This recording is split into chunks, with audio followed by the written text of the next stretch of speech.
I wish I could tell you exactly what was going on with this market. There are so many different things at play right now, and so many different uncertainties. But we'll try to talk about as many of them as we can, and just see how it goes. Uh, I'm hoping that advanced. If it didn't, somebody can let me know. You can unmute yourself, and as long as you see the slide that says summary now, then that's what we want. Yeah, you're good. Okay. Uh, we're starting to see lower prices, which for most of our producers in the state, looking at cow-calf producers, that means profitability is going to start declining, and that's largely because the cost structure doesn't change a whole lot for most of our cow-calf producers. And so we're going to start seeing some of this profitability decline. And, low-cost producers should still be making money. I think we had 525 pound steers last week. I think traded at about $1.55 a pound, and that's an acceptable price for folks that are low cost. But as we progress forward, that's going to be a little different. Margin operators, and I say this most of our margin operators in the state are going to be stocker operators, but also thinking about cattle feeding. Cattle feeders are not making a whole lot of money right now. They've actually, last week was a little bit better week, but the 2 weeks prior to that, prices were down about $1.10 on finished cattle.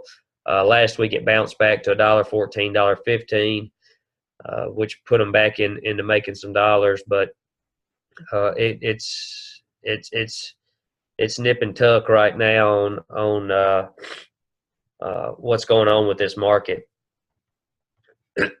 So this just gives you an idea of where we've been for those slaughter cattle prices.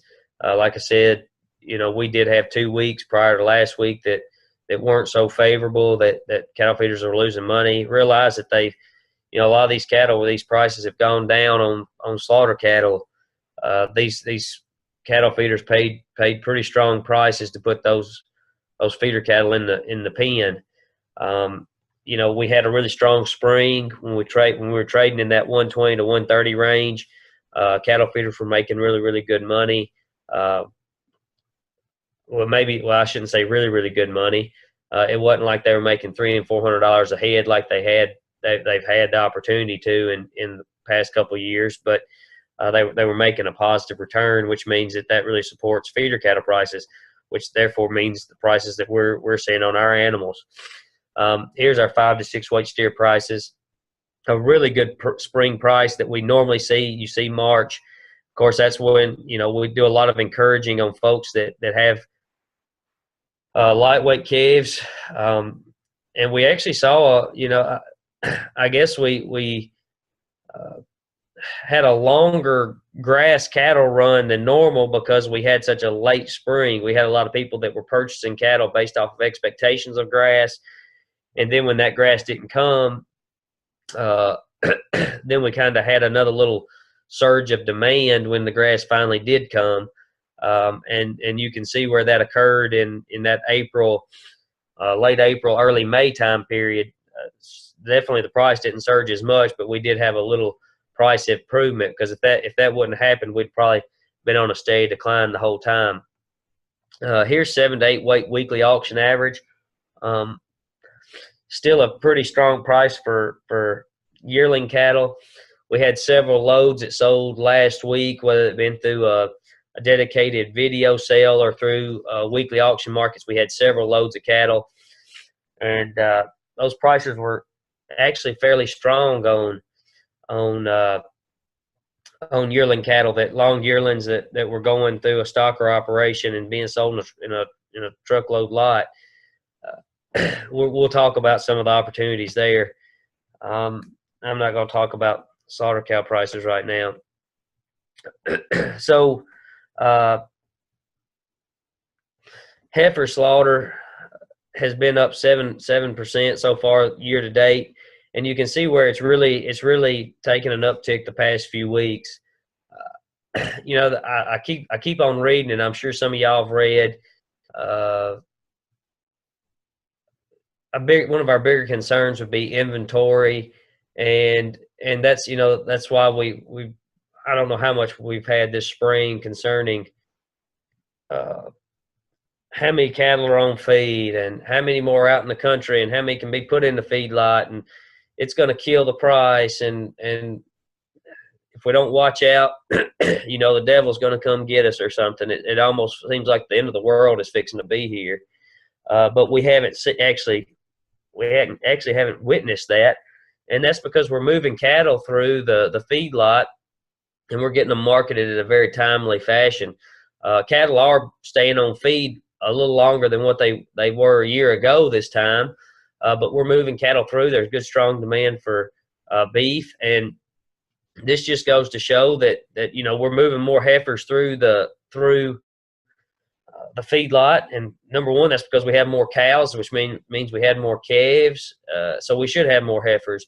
But at the same time, we don't have as many people retaining as many heifers. The heifer retention rate has slowed tremendously, which is putting more heifers into the feedlot. So we're not looking at a situation with this increase in heifer slaughter at this point that's saying anything about a reduction in cattle inventory. But at the same time, we've slowed herd expansion tremendously. We're not really going to look at a whole lot of expansion this year in the cattle herd. You can see here, this is just to show that dress weights are up on heifers. I point this out, and they're up compared to a year ago. They're really in line with the 5-year average. But at the same time, these animals that are coming off of feed right now were probably on feed 20 more days, 20 days longer than what the cattle were on feed last year. And so when you put another 20 days on them at 3 pounds a day, or so, that's 60 extra pounds of live weight. It's not hard to get that extra 15 or 20 pounds of carcass weight because of feeding these cattle 15 to 20 extra days. Of course, remember, these cattle came through a pretty rough winter. Some of the feeding areas experienced some tough winter, and so that's one of the reasons why cattle have been on feed a little longer, is because they didn't gain as well during the winter months as what we would traditionally see because of some of the tough winter conditions that were experienced in cattle feeding country. Steer slaughter has no change from a year ago. You say, well, what does that mean? Well, that's, you know, that's another indicator of herd expansion kind of coming to a standstill, because what else is there for a steer to do other than be slaughtered? So far this year, we have no change. There's still a lot of cattle on feed. So you know, the thing is we have some of the highest cattle on feed numbers that we've had in a long time, probably since 2013, dating back to sometime in early 2013. We have some of the highest numbers of cattle on feed, and so we can expect some of this steer slaughter to increase relative to a year ago, just because we got a lot of cattle that are on feed. And that'll be indicative of the fact that we just had a few more cows that had a few more calves across the nation. Steer dress weight's the same situation as what we just discussed, but beef cow slaughter up 11%. Again, we've got a lot of animals being slaughtered, and a lot of it has to do with the female herd. But again, this is not a rate at which we're saying we're reducing the cattle herd either.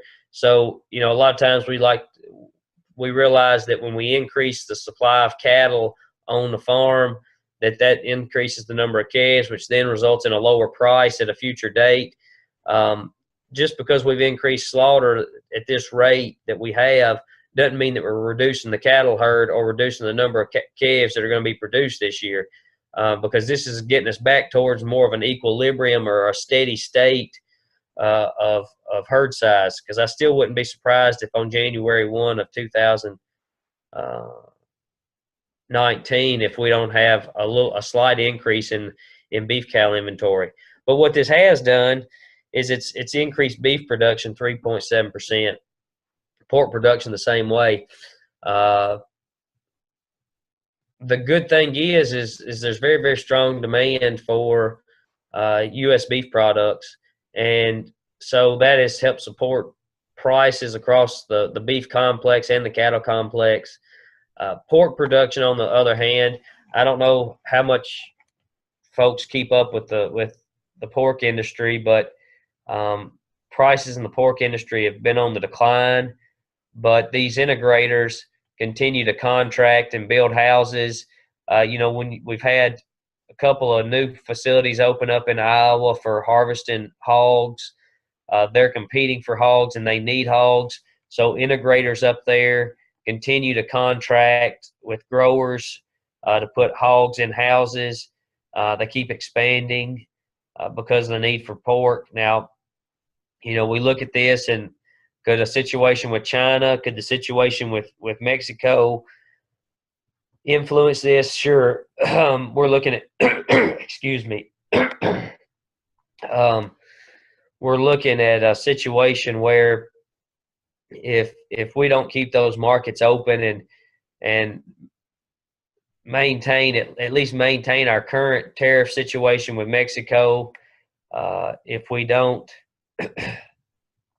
try to figure out this trade situation with China, we could put a hurting on the pork industry, and then that pork has to go somewhere. The good thing is even if Mexico starts buying all their pork from the EU, somebody's got to fill the gap that is left by that pork, and so we'll send it somewhere else. So it's not like it just it's not like it just totally collapses the pork market in the United States, which then could impact the beef market also. That pork will be going somewhere. And you can see where broiler production is no different than it was a year ago.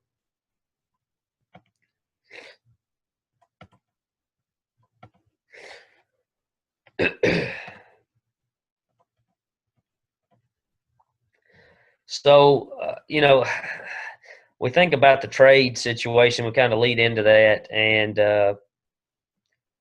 we have a unstable. I don't know how to be politically correct, or all y'all know I've never really been good at that part of my life, being politically correct, and so I don't know that I'll try to start doing it now. But we have an administration that changes its mind very frequently. It seems like we have a very wishy-washy administration, and maybe we've always had wishy-washy administrations. They just didn't let us know what all they were thinking, and so now when we know what the president's thinking at all times, because of his tweeting and Twitter page, it can significant. What he tweets out today may be different, may be just the opposite of what he tweeted out yesterday, and I'm not saying that's good or bad, but that kind of information impacts our markets. It affects our trade partners, and sometimes all this stuff it's best not being out in the public until we have finalized something. But the Chinese pork market, Aaron mentioned soybeans, which that's our biggest market for soybeans. Same with pork; it's a huge market for pork. And then we start talking about the TPP. Well, is now the comprehensive and progressive TPP, so the CPTPP, which doesn't include the United States, and that had to do with Japan. And that's kind of a big deal from the beef standpoint because Japan is our largest beef export market. And all the countries that are part of that CPTPP are going to start seeing a reduction in tariff rates, and it's going to decline very quickly, whereas the United States is going to have the tariff rate is going to be consistently at 38.5% for the next 15 years if we don't do something, whereas everybody else's is going to decline from 27 or 28% down to about 9%. And that makes our beef very, very expensive relative to other countries' beef, especially Australia, because it's mainly just us in Australia that are sending beef to Japan. And then these NAFTA renegotiations, we do so much beef business, so much, it doesn't matter what kind of businesses, it doesn't even have to be beef. If you've got producers asking about any product, Mexico and Canada we probably do business with them in any kind of product that they're producing. And these NAFTA renegotiations are very critical that we get those things figured out so that we don't disrupt that trade. It's a really good thing. I say, I bring up all that mess, but then when I show you imports and exports of beef, we've actually been a net exporter for beef in a quantity sense. We're almost always a net exporter from a value standpoint on beef. So a lot of times we import more beef from a quantity standpoint than we export, but the value that we export is always larger than what we import value. But right now we're actually a net exporter on beef from a quantity and a value standpoint. Part of that has to do with good demand for U.S. beef. Another part of that has to do with the situation in Australia. They've gone through some serious drought. The exports to Japan have continued to increase. Exports of U.S. beef to Japan have continued to increase. At the same time, exports of Australian beef to Japan have increased. Well, that's because Japan is suffering through some Australia is suffering through some severe drought right now, and they're having to offload cattle, and their beef is very, very cheap. I guess it's unique because normally when that happens, we would also be buying a lot of beef from Australia because cheap beef is, it's good to buy it and you can put it in a freezer.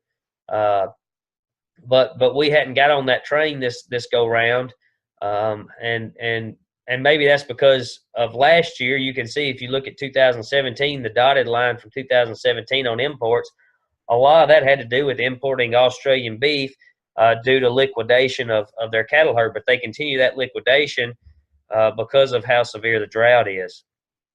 Exports have been very, very strong. Hong Kong, Japan, South Korea, Taiwan, Mexico continue to be very, very strong markets for our exports. We have, I think the last report, we exported beef to maybe 92 individual countries in April. So we're starting to increase the number of countries that want our beef, and that's a good thing. Some of these countries are very small, but moving product is, regardless of who it goes to, is a key. Being diversified in your partners is a key to the export market. That way, one market doesn't totally kill the industry if something goes awry. Yeah, I've already stated that, so you can read it or not.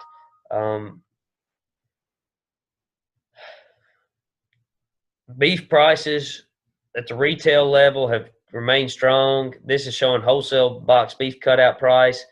I think we've pretty much plateaued for the summer. June is the strongest beef demand month in this country. June is the strongest beef demand month.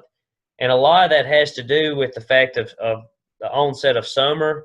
There's a lot of beef buying that leads up to the Memorial Day holiday, the Memorial weekend, because it's more than just a day. It's that whole weekend of Memorial Day.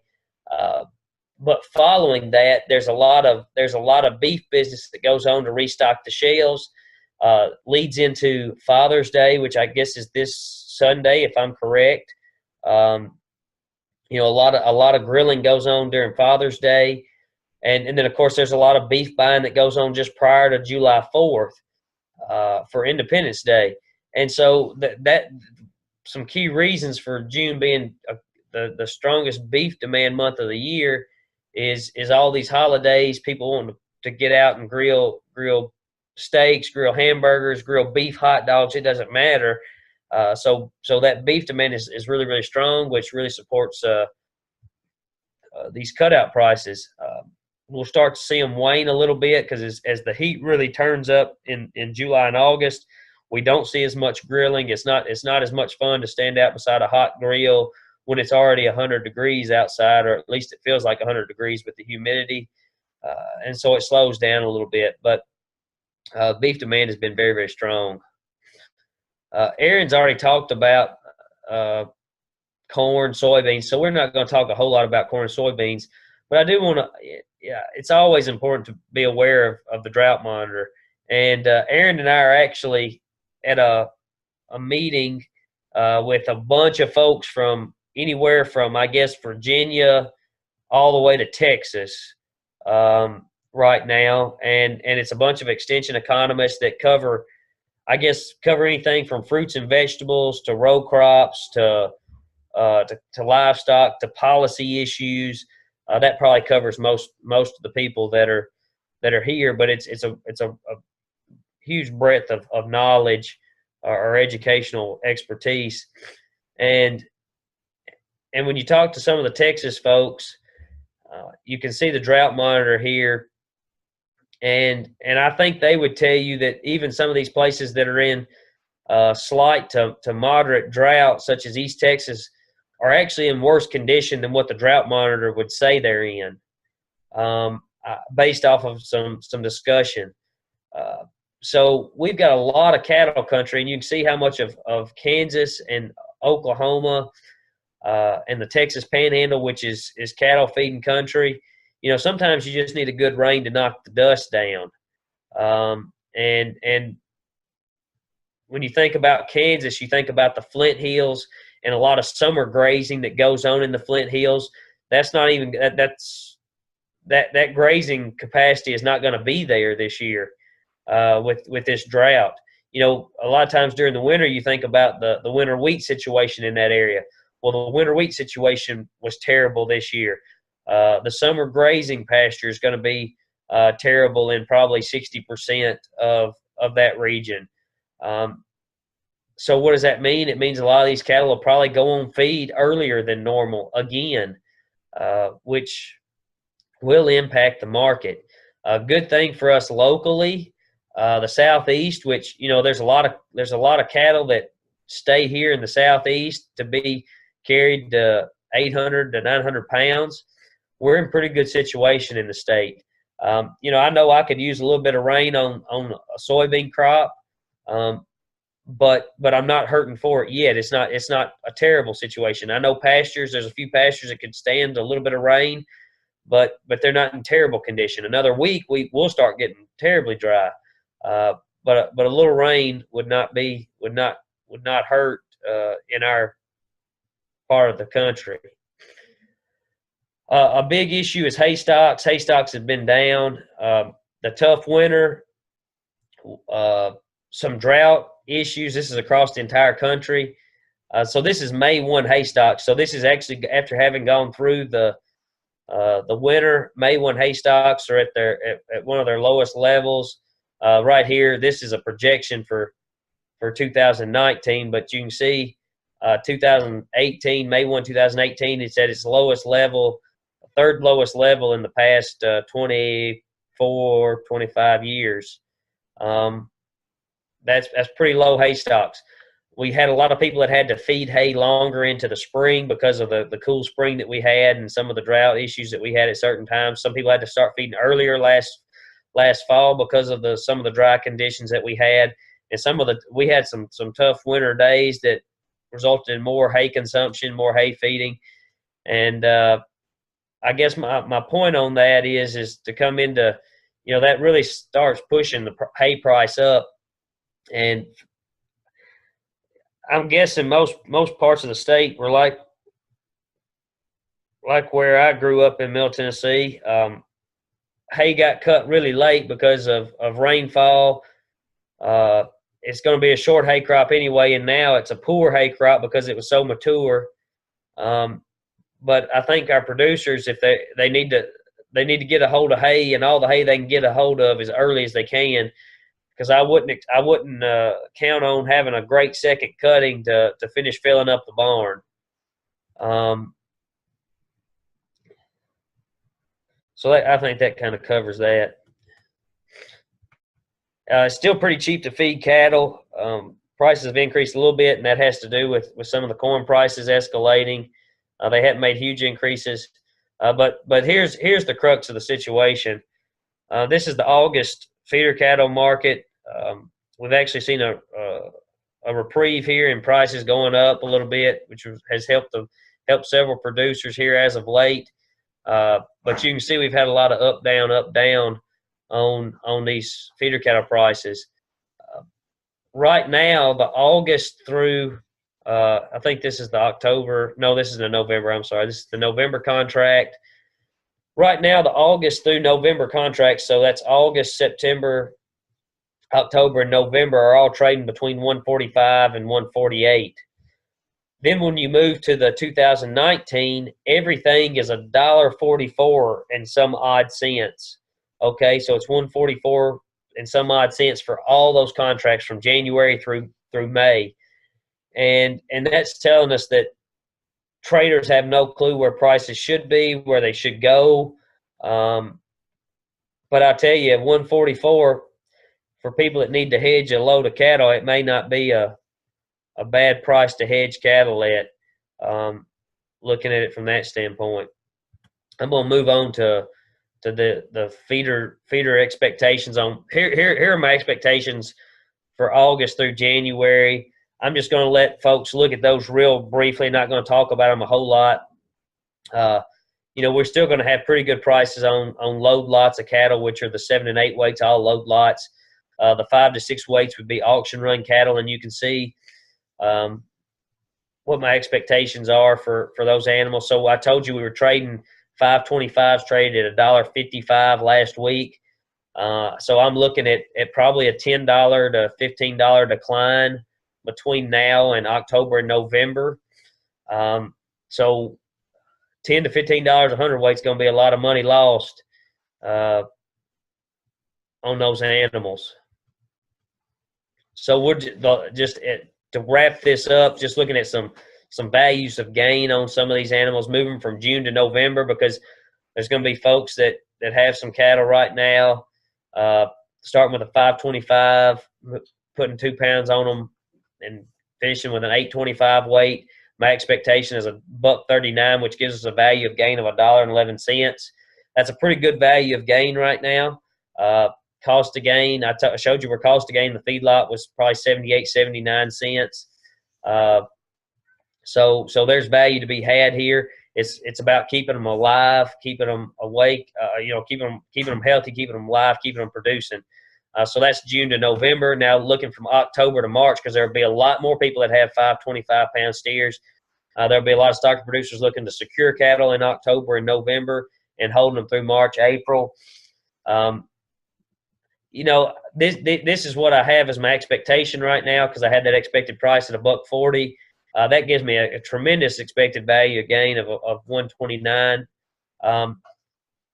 I may be a little too bullish on some of that. We'll see how it turns out, but I think that's a starting point for any of the producers that are listening to this talk, and any of the agents that are listening to it. If you're working with some producers that are looking at this situation of adding weight, I think we're going to have over a dollar value of gain on these calves. So if you have a cheap way of putting it on them, you should have an opportunity.